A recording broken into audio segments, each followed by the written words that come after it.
posted by you/novelpatient2465. I bought a small starter home during the housing market crash, completely by myself. I lived there for the better part of a decade before buying a larger home with my now husband. My parents really wanted to live there because it was small and easy to maintain. They have foreclosed in the past, so there's no way they would be capable of getting a mortgage. Also, my dad is retired, and my mom doesn't work. They wanted to rent from me. For a discounted rent, they paid off the mortgage, let's say $50,000, with an inheritance of over six figures that my parents received. A lease was written explaining that it was a prepayment of rent, and their rent would only cover taxes and insurance, which amounted to $350 per month. It would basically only increase when taxes or insurance increased. We signed the lease, with all the other typical terms included, and had it notarized, and that's how it's been for a while now. To be clear, I'm not making a frickin' dime on this house.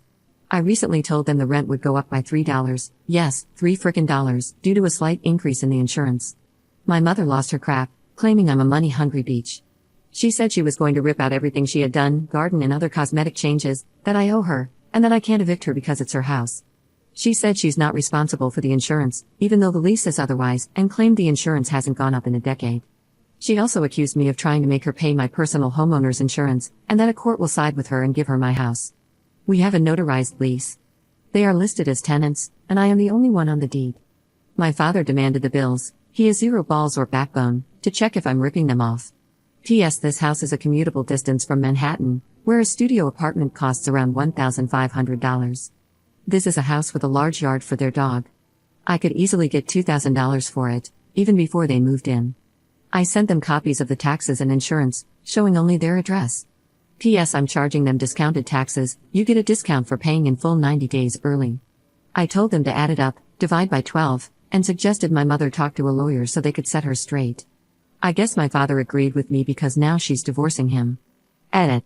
First, I want to thank everyone. I was mainly just venting because I was very upset after the exchange and have been dealing with some health issues, which my parents know about, so it's just a range of emotions right now. I keep getting a lot of the same questions. They have lived there for 4 years now. My mom has always been entitled and an alcoholic, weekends and summers were spent with family, and my aunt admitted when I was an adult that it was to keep us from being around the alcohol. I mainly did this for my father so he could finally retire after having heart surgery, following 36 years of physically demanding work. They asked to rent the house and pay it off as a prepayment of rent, so the only big monthly bill would be their health insurance. I had a few others interested in renting my house. I did not ask my parents for this. They did not co-sign the mortgage or help with the down payment. Their names are not on my house or deed. There have been rent increases in the past due to taxes and insurance going up, and there was never an issue before. Unfortunately, my husband's dad passed away without getting to enjoy his retirement, a big reason why my husband told my dad he needs to retire and enjoy life a little, and his inheritance helped pay the down payment on our new house. My mom has a history of putting crap on me, and I guess $3 is my line in the sand. I started paying $200 a week after I graduated high school until I moved out at 20. I worked about 65 hours a week on top of school to manage this. And yes, unsurprisingly, they foreclosed after I moved out. I also stupidly put her on my phone plan and basically paid for her phone for 2 years until the contract ended because she only paid me for 3 months out of those 2 years. She promised money for my wedding and never delivered. They didn't pay for college, and they stopped paying for clothes or school expenses when I was 16 because I had a job. I know this is a parade of red flags, but I trusted my dad more than her and thought I was doing a good thing. I also want to keep this house because I love it and hope to move back one day. It's just too small for us as a young family, or allow my child to live there when they go to college, so they can have fun without parents hanging around or racking up dorm costs. Also, she threatens divorce all the time.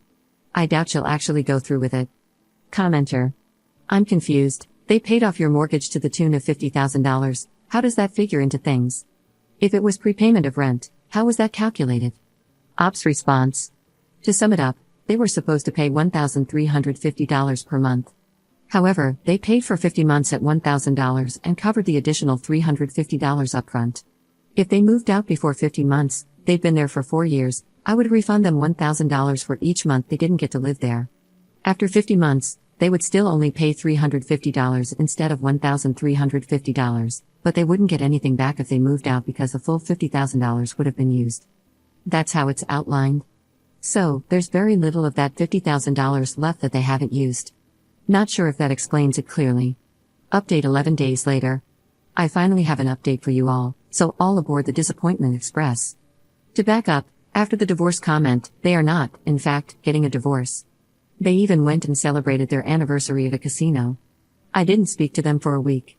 This past weekend, I tried talking to my father, hoping for an apology and that he would be in a better frame of mind.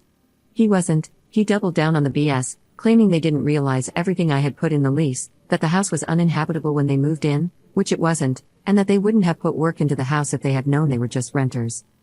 I asked them to specify, and they mentioned things like the garage screen door, the shed roof. My husband replaced 2/3 of it with my dad's help, and Dad did the other 1/3, and, by God, the hose leaked. None of that affects the livability of the house, but in the words of my lawyer, and you agreed to live there in its original condition, so that's on you, just like not reading the lease. My dad went on listing all the things they claimed to be doing for me, without acknowledging a single thing I've done for them. At that point, I said some not so nice things, including mentioning the alcohol-induced dementia everyone brought up. They had the nerve to ask if they were still going to be able to take my son to the fair. Not a fat chance in hell. I told them I didn't want either of them around me or my family until they stopped being delusional and decide to either pay the increase or get out. I cried after I got off the phone, and my husband was understandably upset with everything going on.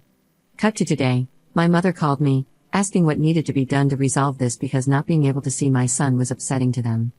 I told her they needed to apologize for what they called me and acknowledge that they were out of line. Well, you guys, it turns out they were scammed. My parents were frickin' scammed. That's what this whole ordeal was about. In my area, homeowners get daily calls, texts, and letters from people wanting to buy their houses. It's not new in this market. I've even told them these letters are trash. Apparently, my parents were getting calls from people claiming they were going to be renting the house and acting like they were representing me. Someone even showed up to their house, being very pushy about trying to see my mom inside the house. This all happened before I mentioned the rent increase. So when my mom heard about the rent increase, she thought these phone calls and this person were real, like I was going to raise the rent to something they couldn't afford and force them out. This was before I told them it was just $3, but even after that, they still thought I was throwing them out.